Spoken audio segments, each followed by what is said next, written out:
ہم ڈٹے ہوئے لوگ. سرکار نے فلاح انسانیت کے لیے جو دوسرا کام کیا نا، وہ لوگوں کو احساس دلایا ہے کہ اگر غلطی ہو جائے تو تم نے بندوں کے سامنے اپنے آپ کو کلیئر نہیں کرنا، تم نے تو رب کے سامنے اپنے آپ کو کلیئر کرنا. اللہ کے سامنے تم نے بچنا ہے کہ میرا گناہ معاف. اور حضور احساس پیدا کرتے تھے. بخاری شریف میں قبیلہ غامدیہ کی اس عورت کا تذکرہ موجود ہے جو خود آئی تھی، کوئی گرفتار کر کے نہیں لایا تھا، از خود آئی. احساس پیدا ہو گیا نا گناہ کا. یہاں بہت ساری غلطیاں کر کے بھی لوگ جب اپنی بات کرتے ہیں تو کہتے ہیں کبھی یاد تو نہیں کسی کے ساتھ زیادتی کی ہو، یاد تو نہیں کبھی کسی کا. بھئی آپ نے اتنے بڑے ولی ہونے کا دعویٰ کر دیا. انسان تو انسان رہتا ہے. بڑے بڑے لوگ کہہ گئے کہ یا اللہ اگر انجانے میں بھی بھول گئے ہیں تو ہم سے درگزر فرما. لیکن جب ہم تیار ہی نہیں ماننے کو. حضرت انس بن مالک کہتے ہیں وہ خاتون آئی، کوئی پکڑ کے نہیں لایا، کسی 14 دنوں کے ریمانڈ پہ نہیں اسے منوایا گیا، اسے وہ خود بخود آئی.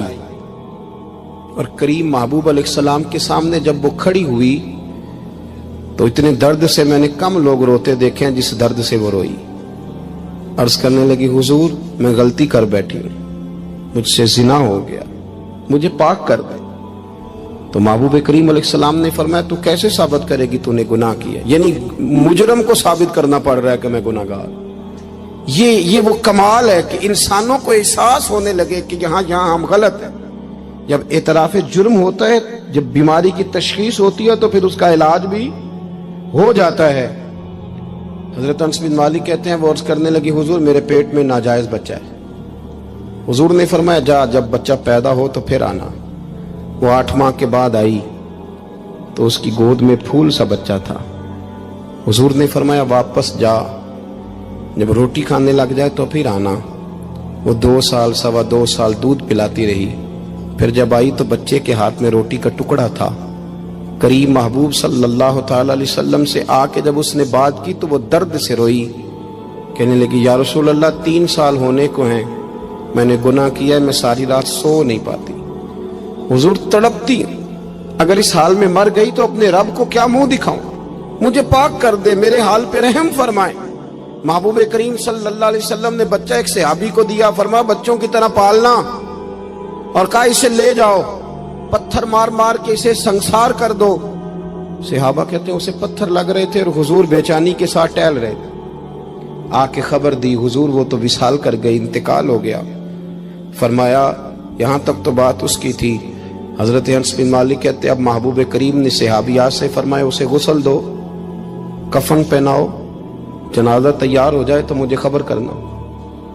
حضرت انس بن مالک کہتے ہیں غسل ہوا، کفن ہوا، جنازہ تیار ہوا تو حیران ہم تب ہوئے جب میرے محبوب نے فرمایا صفیں بناؤ، میں خود جنازہ پڑھاؤں گا، میں خود جنازہ پڑھاؤں گا.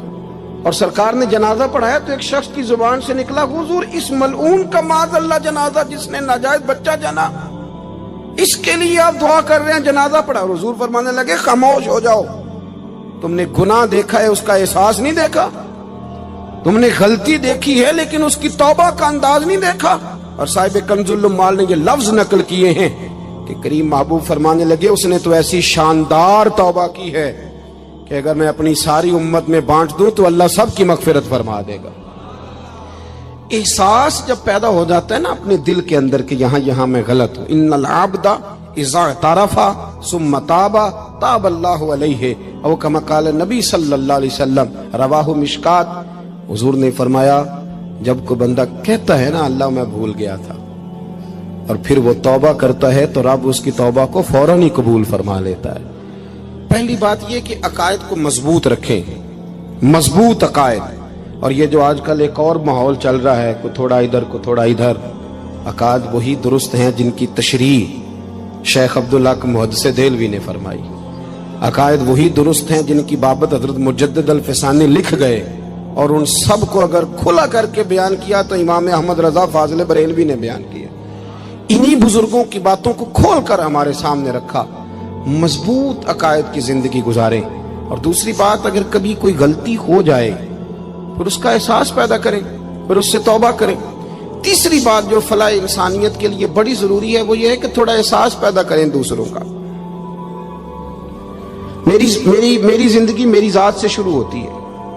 میری ذات سے، میرے سے ہنس کے بولو، میری بات مانو، میرے پیچھے چلو، میرے آرام میں خلل نہ آئے، میری طبیعت کے بھئی آپ کی طبیعت کے مطابق چلیں تو پھر تو آپ بہت بڑے خود غرض ہوئے کہ آپ نے صرف اپنے لیے سوچا۔ محبوب کریم کا کمال یہ تھا کہ حضور نہ دوسروں کا بڑا احساس فرماتے تھے۔